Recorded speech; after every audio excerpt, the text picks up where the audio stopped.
उष्णतेचा खूपच त्रास होत असेल, म्हणजे त्वचेवरती पुरळ उठलेलं आहे, त्याच्यामधनं स्राव येत आहेत, त्याच्यावरती कंड सुटते आहे आणि कुठल्याही घरगुती उपायांनी किंवा कुठल्याही प्रतिबंधात्मक उपायांनी त्याला बरं वाटत नाहीये, तर अशा वेळेला ते डॉक्टरांकडे नक्की जाऊन एकदा तपासून यावं.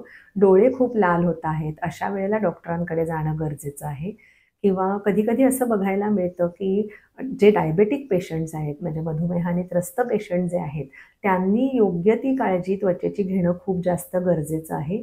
जसं की खूप घाम आल्यामुळे त्वचा ओली राहू शकते. त्यामुळे वारंवार ओल्या फडक्याने त्वचा पुसावी आणि थोडीशी चंदन पावडर त्याच्यावरनं लावावी. त्याचं कारण असं आहे, की जर का त्वचेमधला जो ओशटपणा आहे, त्यांनी जर एखादी जखम झाली, तर मधुमेहाच्या रुग्णांमध्ये जखम बरी व्हायला खूप वेळ लागतो. त्याच्यामुळे अशी कुठल्याच पद्धतीचं घामोळं, पुटकुळी, मुरूम येऊ न देणं हे त्यांच्यासाठी जास्ती हितकारक आहे आणि जर आलंच तर त्यांनी लवकरात लवकर डॉक्टरांचा सल्ला घ्यावा.